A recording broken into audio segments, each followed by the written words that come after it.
Le budget de la politique agricole commune s'est avéré être un sujet très intéressant pour les États membres présents aujourd'hui autour de la table. En ce qui concerne la Roumanie, je veux renforcer l'idée que nous ne soutenons pas la proposition de la Commission européenne de diminuer le budget de la PAC dans le nouveau cadre financier pluriannuel, ce qui va impacter de façon sérieuse la PAC.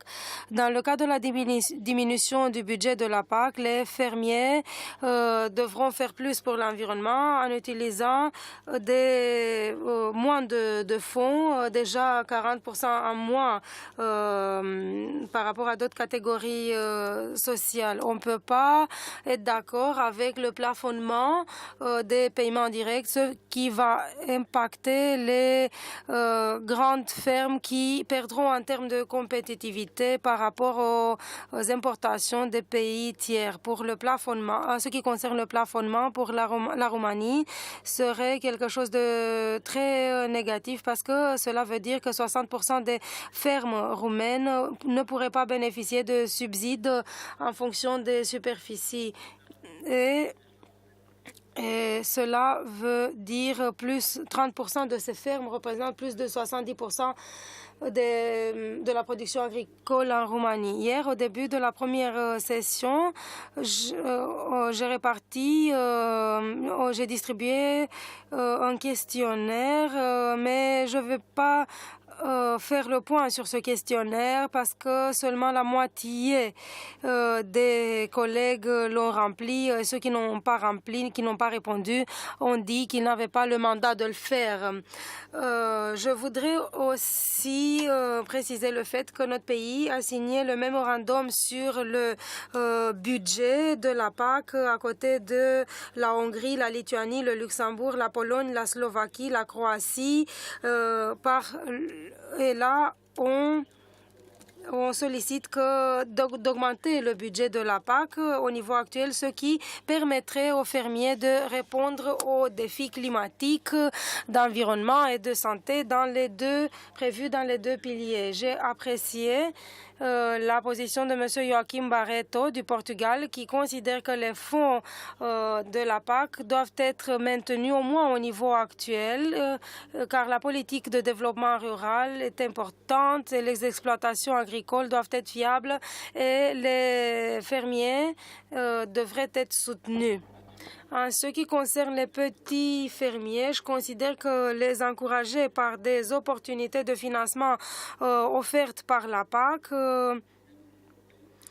dans le domaine de l'innovation facilitera les processus transformationnels dans le secteur agroalimentaire car ils sont plus ouverts de mettre en place de nouvelles technologies. Et les fermiers jouent un rôle important dans la dissémination de bonnes pratiques, d'idées et de nouveaux concepts parce qu'ils ont un accès plus facile à des informations et à des technologies récentes. Le secteur agricole doit être en phase avec les nouvelles technologies pour relever les défis climatiques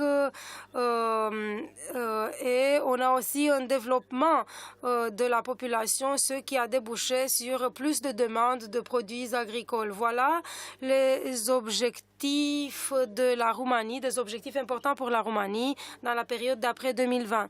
Donc, on doit produire plus avec moins de fonds et donc les nouvelles technologies peuvent devenir un outil important pour la soutenabilité du secteur agricole et pour la croissance de la compétitivité.